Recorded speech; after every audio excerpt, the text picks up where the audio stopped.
Okay, so this next movie is the one I most recently watched, and it, as a movie, it might be the worst one that I've watched so far.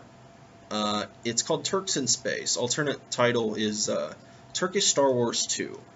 Uh, Turkish Star Wars was this just classic B movie where it was, as it sounds like, it was a Turkish ripoff of Star Wars, where they used actual footage from Star Wars and then, used it as a green screen and put their own actors in. But along the way, they wound up ripping off more Indiana Jones, and it's just a hodgepodge mess, but it is very entertaining.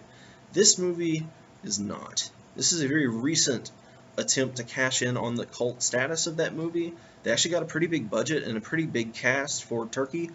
Um, there's a lot of in jokes about Turkey and the EU that they fall flat even if you do know what they're talking about.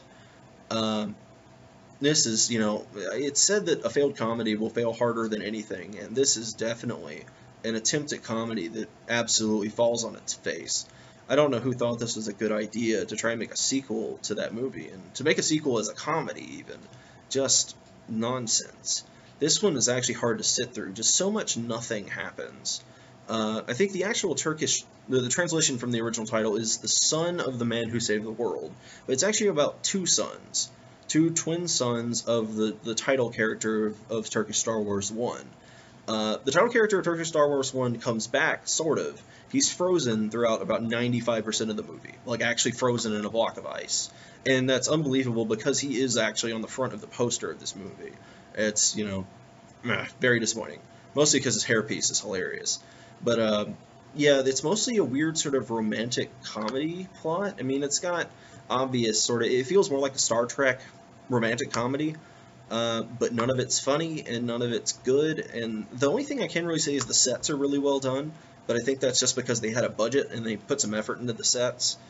Uh, yeah, the hair pieces are all bad. I mean, this is worth watching clips of just to see how bad all the hair is.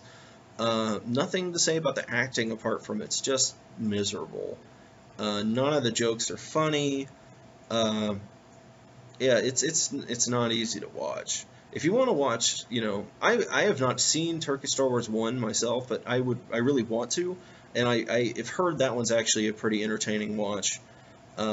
This is not. This is like the opposite of a good bad movie. This is the worst kind of bad movie. It is the kind that's self-aware and tries to be funny in a self-aware kind of way, but completely fails, and it's just a miserable pain to try and sit through.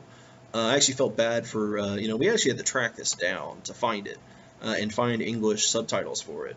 As with many movies on the bottom 100, they're from Turkey and India, Bollywood sort of stuff, and they're not easy to find in the West, and this is one we actually had to track down, and it was so disappointing. It was incredibly disappointing. Don't go through the effort of it. There's probably some clips or a review on YouTube you can watch if you've got to, but the effort is not worth it for that. It's just miserably bad. Not funny, not entertaining. Just skip it. Absolutely skip it. Unless you're like me and just have to watch it.